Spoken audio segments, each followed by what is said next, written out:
మీ car EMI కట్టలేకపోతున్నారా? మీ car EMI మేము కడతాం. ఈ నెంబర్కి కాల్ చేయండి. నమస్తే, వెల్కమ్ టు సుమన్ టీవీ. నేను మీ ప్రేమ్. ఇవాళ మనతో ఉన్నారు తోడు నీడ ఫౌండేషన్ ఫౌండర్ రాజేశ్వరి గారు, లైఫ్ కోచ్. ఎన్నో జీవితాలను మార్చి ఇవాళ మన ముందు ఉన్నారు. అమ్మగారితో మాట్లాడి కొన్ని విషయాలు తెలుసుకుందాం. నమస్తే. నమస్తే ప్రేమ్. ప్రతి ఆడపిల్లకి తల్లితో కన్నా తండ్రితో ఎక్కువ అటాచ్మెంట్ ఉంటుంది. మీ లైఫ్లో ఎంతవరకు ఉందమ్మా అసలు? నిజం, అది సాధారణంగా ఎందుకో తెలీదు. తల్లి అంటే కొడుకు అటాచ్మెంట్ ఎక్కువ ఉంటుంది, కూతురు అంటే తండ్రికి అటాచ్మెంట్ ఎక్కువ ఉంటుంది. ఎందుకో తెలియదు కానీ ఆ అటాచ్మెంట్ అలాగే ఉంటుంది. ఇక మా నాన్నగారి విషయం వస్తే, అంటే ప్రతి తండ్రి వాళ్ళ పిల్లలకి చాలా అద్భుతమైన వ్యక్తిగానే కనపడతారు. అలాగే నా తండ్రి కూడా నాకు అద్భుతమైన వ్యక్తిగానే కనపడతాడు. నాకు 30 సంవత్సరాల వయసులో నేను పిల్లలతో వచ్చేసినప్పుడు ఆ రోజుల్లో విడాకులు చాలా తక్కువ. అలాగే పిల్లలు పుట్టింటికి రావడం కూడా చాలా తక్కువ. అంటే అప్పట్లో ఈ బాల్య వివాహాలు చేసినప్పుడు కష్టమైన నిష్ఠురమైన నువ్వు నీ భర్తతోటే ఉండాలి, నీ అత్తవారితోటే ఉండాలి తప్ప వెనక్కి తిరిగి రాకూడదు అని వస్తే సమాజం ప్రశ్నిస్తుంది అని సమాజానికి భయపడే రోజులు అవి. అటువంటి రోజుల్లో కూడా మా నాన్నగారు నాకు ఒక సెక్యూరిటీ ఇచ్చారు. నీ పిల్లలతో నువ్వు వచ్చి, నీ పిల్లల బాధ్యత నాది, నీ పిల్లల చదువులు సంధ్యలు పెళ్ళిళ్ళు అన్ని బాధ్యతలు నేను పడతాను, ఆ నరకంలో నువ్వు ఉండద్దు, వచ్చేసేయని నాకు ఎంతో సపోర్ట్ చేశారు. సరే, మా పరిస్థితుల వల్ల నేను వెనక్కి రావాల్సి వచ్చింది. వచ్చిన తర్వాత కూడా ఆయన ఇచ్చిన మాట నెరవేర్చుకున్నారు. పిల్లల చదువులు కానీ ఆడపిల్ల పెళ్ళి కానీ అన్నీ కూడా ఆయనే బాధ్యత పడ్డారు. అంటే ఆయన వెనక మా అమ్మ కూడా ఉంది, ఉంటేనే కదా ఆయన చేయగలుగుతారు. అయితే నన్ను తిరిగి ఎస్ఎస్ఎల్సి చదువు, అప్పుడు నాకు ఎస్ఎస్ఎల్సి చదివితే ఏం ఉద్యోగాలు వస్తాయి? మా నాన్నగారు కోర్టులో పనిచేసేవారు. నేను అడిగాను ఆయన్ని, నాకు టైపు నేర్చుకున్నాను కదా, నాకు టైప్ క్వాలిఫికేషన్ ఉంది, ఒక టైపిస్ట్గా మీ కోర్టులో ఉద్యోగం ఇస్తే నేను చేసుకుంటాను అని.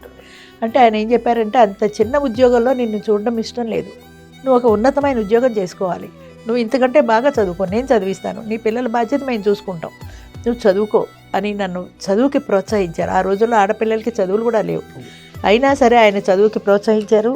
దానికి తగ్గట్టుగానే నేను బీకామ్ చదువుకున్నాను, బీఈడీ చేశాను, ఎంఏ చదువుకున్నాను, ఎంఈడీ చేశాను. ఇంత చదువుకి కూడా ఆయన ప్రోత్సాహం, మా అమ్మగారి ప్రోత్సాహమే కారణం. ఒక ప్రైవేట్ ట్యుటోరియల్ కాలేజీలో నన్ను చేర్పించాలన్నా, ఫీజులు, నా పుస్తకాలన్నా దేనికి ఆయన బెంది లేదు. ఆఫ్టర్ ఆల్ మధ్యతరగతి కుటుంబం మాది, సంపన్న కుటుంబం కాదు. ఇంత పిల్లల్ని పోషించుకుంటూ ఇంకొక కుటుంబం ఆయనకి అడిషనల్గా బాధ్యత పడింది. అయినా కూడా ఉన్నంతలోనే పొదుపు చేసుకుంటూ జాగ్రత్త పడుతూ నా చదువులు కావాల్సిన ఖర్చు అంతా పెట్టేవారు, నా పిల్లల్ని చదివించేవారు. ఒక పుస్తకం కావాలంటే 4 పుస్తకాలు కొని తెచ్చేవారు ఆయన. ఒక నోట్స్ అడిగితే 4 నోట్సులు కొని తెచ్చేవారు. అంటే పిల్ల లేదు అని ఎక్కడ ఇబ్బంది పడకూడదు అన్నదే ఆయన చేయం. అలాగే తెల్లవారుజాము 4 గంటలకు లేస్తే మాతో పాటే కూర్చునేవారు. మేము ఆయన పడుకుంటే మేము కూడా పడుకుంటామని. అంత వ్యక్తిగత శ్రద్ధ తీసుకొని పిల్లలందరినీ చదివించారు, పెళ్ళిళ్ళు చేశారు. తర్వాత నేను చదువుకునే టైంలో బీకామ్ అనేది కరస్పాండెన్స్ కోర్స్ చేశాను ప్రైవేట్గా. బీఈడీ అనేది కాలేజీకి వెళ్ళి చదవాలి. ఆ రోజుల్లో బీఈడీ కాలేజీ, ఎంఏడీ కూడా కాలేజీలోనే చదవాలి. ఆ కాలేజీలో చదివేటప్పుడు ఏమో నాలో కొన్ని లీడర్షిప్ క్వాలిటీస్ ఉన్నాయేమో నాకు కూడా తెలియదు. అందులో నేను ఏదో ఉమెన్ సెక్రటరీగా ఏదో చేశాను. మా నాన్నగారు ఏమంటారో అని ఆయన అడిగినప్పుడు ఇలా చేయమంటున్నారు అంటే ఆయన నన్ను ఎంకరేజ్ చేశారు. బీఈడీలో చేశాను, ఎంఈడీలో చేశాను. తర్వాత ఒక టీచర్ ఉద్యోగం సంపాదించుకున్న తర్వాత బీఈడీ టీచర్స్ అసోసియేషన్ అని ఉండేది, అందులో కూడా నేను ఉమెన్ ప్రెసిడెంట్గా చేశాను. స్వామిరెడ్డి గారు దానికి ప్రెసిడెంటు, నేను ఉమెన్ ప్రెసిడెంటు. ఇలా ఇన్ని రంగాలలో కూడా నా అభివృద్ధిని ఆయన ప్రోత్సహించారే కానీ ఆడపిల్లవి నీకెందుకు ఇంట్లో కూర్చోమని ఎప్పుడూ చెప్పలేదు నాకు. అంటే సహజంగా ఆడపిల్లలకి ఇవన్నీ ఎందుకు అన్న ధోరణి ఉండే సమాజం అది. అంచేత అవన్నీ వద్దు, నువ్వు చదివేదో చూసుకోమని ఎప్పుడు అనలా. ఏ పని చేసినా సరే, నేను ప్రెసిడెంట్ అవని, సెక్రటరీ అవని, దేనికి అవని ఆయన అన్ని రంగాల్లో నన్ను ప్రోత్సహించారు. అది చాలా మెచ్చుకోదగ్గ విషయం. ఎందుకంటే సమాజానికి భయపడే రోజుల్లో ఆయన ఒక ఆడపిల్లని ఇంత ధైర్యంగా చేయడం అంటే చాలా విశేషమైన విషయం. అలాగే అన్ని రంగాల్లో ఆయన పెంచడమే కాకుండా నా పిల్లలు కూడా మంచిగా వాళ్ళు పెరగాలి, మంచి ఉద్యోగాలు చేసుకోవాలి. వాళ్ళకి ఒకటే చెప్పారు, బాబు నేను పెద్దగా చదువుకోలేదు, అంచేత నాకు చదువుల గురించి పెద్దగా తెలియదు, మీరు ఏదైనా చదువుకోండి, ఎక్కడైనా చదువుకోండి, నేను మీకు కావాల్సిన ఫీజులు కట్టడం వరకే నా బాధ్యత, మీరు ఏదైనా చదువుకోండి అన్నారు. మా పెద్ద అబ్బాయి PhD చేశాడు, ఢిల్లీలో యూనివర్సిటీలో పనిచేస్తున్నాడు. మా రెండో అబ్బాయి ఇంజనీర్ చేశాడు. వాళ్ళ చదువులకి ఎప్పుడూ అభ్యంతరం పెట్టలేదు. అట్లాగే మా అమ్మాయి కూడా 18 ఏళ్ళకే దానికి వివాహం చేసేశారు. 18 ఏళ్ళు రావాలన్నారు కాబట్టి 18 ఏళ్ళు ఆగారు. అంటే ఒక బాధ్యత అయిపోతుంది ఆడపిల్లది అనే ఉద్దేశంలో దానికి వివాహం కూడా చేసేశారు. ఆ వివాహం చేసినప్పుడు వాళ్ళు అడిగారు మా అమ్మని, అంటే ఇప్పుడు ఆడపిల్ల పెళ్ళి అంటే కన్యాప్రదాతలుగా పిల్ల తల్లిదండ్రులు కూర్చొని కన్యాదానం చేస్తారు, అది మన సాంప్రదాయం. మరి మీ అమ్మాయి ఒక్కతే ఉంది కదా, కన్యాదానం ఎవరు చేస్తారు అని అడిగారు మా అమ్మగారిని. ఈరోజు చెప్తున్నా నేను. అంటే మా అమ్మగారు అన్నారు, రాముడి కాలంలో రాముడు ఆయన యజ్ఞాలు యాగాలు చేసినప్పుడు ఒక బంగారు సీతని పక్కన పెట్టుకొని చేశాడు. బంగారు సీతను పెట్టుకొని యాగం చేశాడు కదా ఆయన. ఈ కాలంలో భార్య లేకపోతే, అంటే భార్యకి ఇతరత్ర ఏదైనా ఇబ్బంది వచ్చి పీటల మీద కూర్చునే అవకాశం లేకపోయినా ఆవిడ జాకెట్ ఏదో బొడ్లో దుప్పుకొని పురుషుడు కన్యాదానం చేసేటువంటి, కన్యాదానం కానీ ఏ కార్యక్రమం అయినా సరే పీట మీద కూర్చుంటే భార్య లేకపోతే ఆవిడ జాకెట్ ఆవిడ ధరించే వస్త్రం ఒకటి దగ్గర పెట్టుకొని చేయొచ్చు. అవకాశం పురుషుడికి ఇచ్చారు.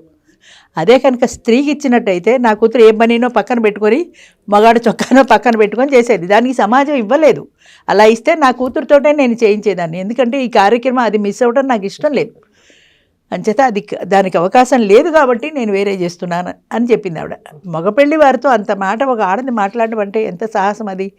ఏదో 30 ఏళ్ల కిందట, 35 ఏళ్ల కిందట సంగతి ఇది. సో అది వాళ్ళు కూడా యాక్సెప్ట్ చేశారు. సరే పెళ్లి చేశారు, అది వేరే విషయం. మా చెల్లెలు మా మరిది కూర్చున్నారు, పెళ్లి చేశారు. కానీ ఈ విషయాన్ని ఆవిడ ఎంత క్లియర్గా, ఎంత అర్థమయ్యేలా చెప్పింది. సీతాదేవి కాలంలో రాముల వారు అలా చేశాడు, లేటెస్ట్ ట్రెండ్ కలికాలంలో ఏమో ఇలాగ ఆడది లేకపోయినా దాని వస్త్రం పెట్టుకొని చేయమన్నారు. ఆడదానికి అవకాశం ఎందుకు ఇవ్వలేదు? అదే ఇచ్చినట్టయితే నా కూతురే చేసేది అని. అంటే ఆవిడ మనసులో కూడా ఆవిడకి ఎంత వేదన ఉందో దాన్ని ఆవిడ అలా చెప్పగలిగారు. ఆ సాహసం కూడా అందరూ చేయలేరు ఆ ఏజ్లో. చాలా మెచ్చుకోదగ్గ విషయం అది. మీరు అన్నట్టు మీ నాన్నగారు అంత ధైర్యం ఇచ్చారు మేడం. అవును, లేకపోతే ఒక ఆడమ అంత ధైర్యంగా మగ పెళ్లి వారితో అలా చెప్పగలిగింది. బాబాయ్ మనకెందుకు ఇలాంటి వాళ్ళతో గొడవ అని వాళ్ళు అనుకుంటారని కూడా లేకుండా ధైర్యంగా చెప్పగలిగింది ఆవిడ. ఈ కాలం తల్లిదండ్రులకి, పిల్లలకి, తండ్రికి మీరు ఇచ్చే సలహా ఏంటి మేడం? వాళ్ళ పిల్లలు అంటే వాళ్ళ ఆడపిల్లల్ని ఎలా చూసుకోవాలంటారు? వాళ్ళతో టైం ఎంతవరకు స్పెండ్ చేయమంటారు? సాధారణంగా తండ్రి, ముఖ్యంగా ఆడపిల్లల సంబంధం చాలా దాన్ని ఏమంటారు, చాలా సున్నితమైంది, చాలా ఎమోషనల్ కూడా అది. వాళ్ళిద్దరూ బాండింగ్ కూడా చాలా ఎక్కువ ఉంటుంది. అలాంటప్పుడు పిల్లల్ని క్రమశిక్షణతో పెంచాలి. ఎంత ప్రేమగా పెంచినా, మా నాన్నగారు మా కోరికలు ఎన్ని తీర్చినా క్రమశిక్షణ విషయంలో తేడా వస్తే ఆయన ఒప్పుకునేవారు కాదు. అంటే అది ఎట్టి పరిస్థితుల్లో రావాలి అంటే ఆ టైంకి రావాల్సిందే. ఇప్పుడు నేను స్కూల్లో ఉద్యోగం చేసేటప్పుడు కూడా 4:30కి స్కూల్ తిరిగితే 5 గంటలకు నేను ఇంట్లో ఉండాలి. సిటీ బస్ మా గుమ్మల్లోనే ఆగుతుంది, అక్కడే బస్ స్టాప్. ఆయన పచారు చేస్తూ ఉండేవారు, సింహం తిరుగుతున్నట్టు ఇంట్లో. ఇంకా 5 అయింది, అమ్మాయి రాలేదు, ఏమైపోయిందో, ఆడపిల్ల, వయసు వచ్చిన పిల్ల కదా, అంచేత ఆ భయం ఉంటుంది, ఆ జాగ్రత్త కూడా ఉంటుంది. అంచేత ఈ రోజుల్లో కూడా అలాగే ఆడపిల్లని పెంచే తల్లిదండ్రులు ముఖ్యంగా ఆ జాగ్రత్తను వహించాలి.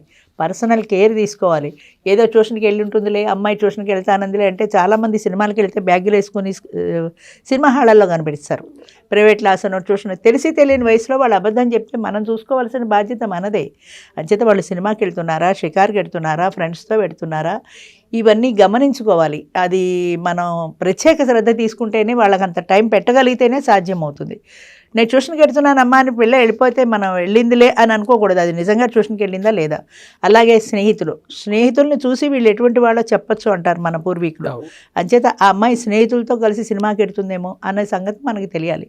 అదేదో నిన్ననే ఎక్కడో చూశాను, గోకుల్ చాట్ దగ్గర ఎక్కడో ఏదో సినిమాలో ఆ అమ్మాయి పెడతానంటే తండ్రి వద్దంటాడు.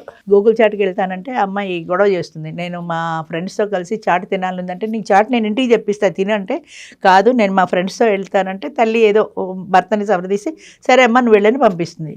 పిల్ల వెళ్ళింది, గోకుల్ చాట్ తింటోంది, బాంబు పేలింది, పిల్ల చనిపోయింది. అది ఊహించలేదు ఎవరు.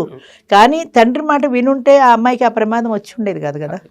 అంచేత పిల్లల్ని పెంచే ప్రతి వాళ్ళు కూడా ఆ ఎమోషనల్ బాండింగ్తో పాటుగా ఒక డిసిప్లిన్డ్గా పెంచాలి, ఒక పద్ధతిగా. అంటే ఈ పద్ధతి ప్రకారమే పిల్లలు పెరగాలి, ఈ టైంకి రా అంటే రావాలి, నేను పిక్నిక్కి వెళ్తా అంటే వద్దు అంటే మానేయగలగాలి. పిల్ల సరదా పడుతుంది అని మనం చేస్తే పిక్నిక్ వెళ్ళాక ఎక్కడ ఏం జరుగుతుందో మనం చెప్పలేం కదా, రోజులు అలా ఉన్నాయి.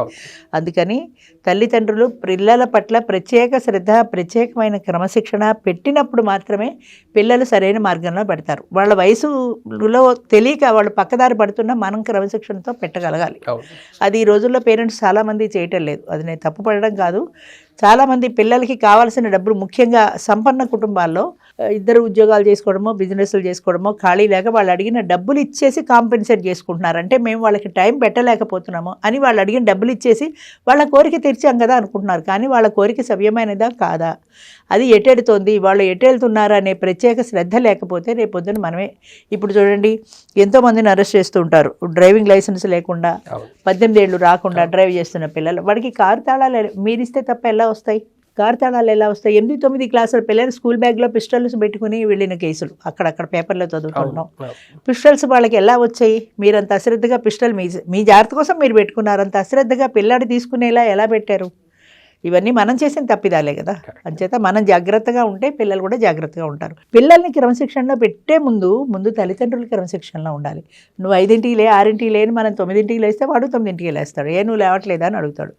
సిగరెట్లు కానీ ఏది కానీ మనం సిగరెట్ తాగుతూ పిల్లాడికి చెప్తే పిల్లాడు ఊరుకుంటాడు. నువ్వు తాగట్లేదా అని అడుగుతాడు. వాళ్ళతో మనం వేలెత్తి చూపించుకోకూడదు కదా. అందుకని ముందు మనం క్రమశిక్షణగా ఉంటే అప్పుడు పిల్లలకి క్రమశిక్షణ అనేది ఉండాలి అని చెప్పగలుగుతాం.